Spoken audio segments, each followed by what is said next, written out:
10 reasons why authorities train and instill obedience without conscience into their officers. 1. Control. The authorities may want to maintain strict and complete control over their officers and believe that instilling blind obedience is the only way to achieve this in their officers and ensure they follow orders without question, which prevents officers from making decisions based on personal biases or from their own emotions. 2. Fear.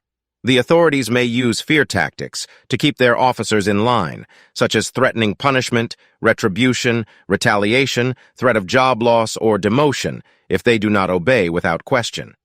By using psychological and emotional manipulation of individuals by the authority figure for non-compliance, instilling fear can also create a sense of discipline and obedience amongst their officers, and they may feel or have a sense of loyalty and dependency with fellow officers towards its authority. 3. Efficiency.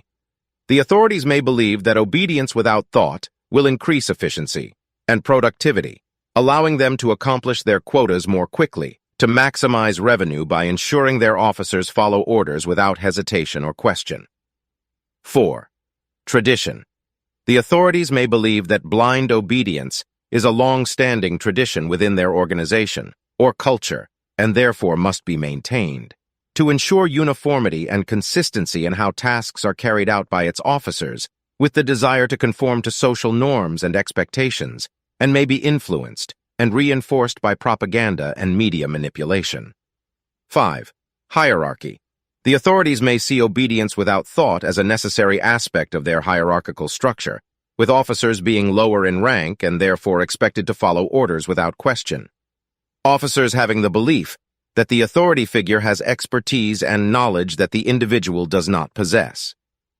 6. Ignorance. The authorities may not trust their officers to make the right decisions, and therefore believe that their obedience without thought is the only way to ensure the correct course of action is taken, having the belief that obedience is necessary for the greater good of personal and public safety. 7. Power.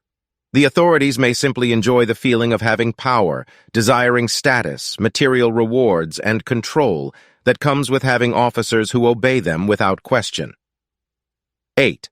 Ideology. The authorities may have an ideology that requires strict adherence in believing obedience is needed for stability and order in society, and may see disobedience as a threat to their ideology, minimizing the risk of insubordination or disobedience among their officers. 9. Self-preservation. The authorities may believe that disobedience or independent thought from their officers could put them at risk, and therefore may want to instill complete obedience for their own self-preservation, protecting the authorities' own interests rather than the interests of their officers or the greater good of society as a whole. 10. Avoiding responsibility. The authorities may not trust their officers to make the right decisions, and therefore instill obedience without thought, as a way to ensure that mistakes are not made, and to avoid taking responsibility for their own decisions and actions by blaming their officers for any negative outcomes.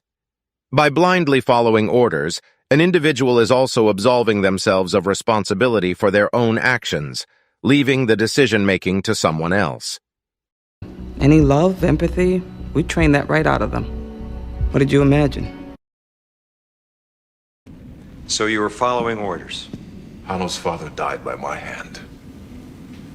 No one else's. I am responsible.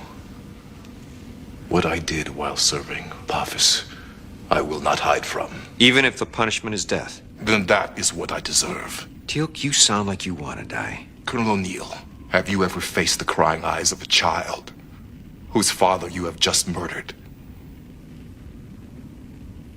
Not exactly.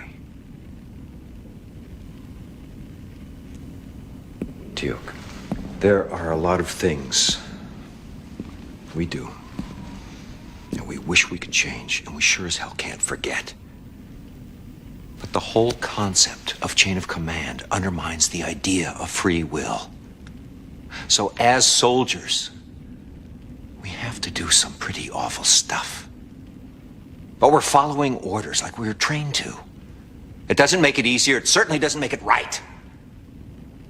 But it does put some of the responsibility on the guy giving those orders. Then you are saying Apophis is responsible for Hanno's father's death? Yes! You are wrong, O'Neill. Please feel free to obey, like, and subscribe.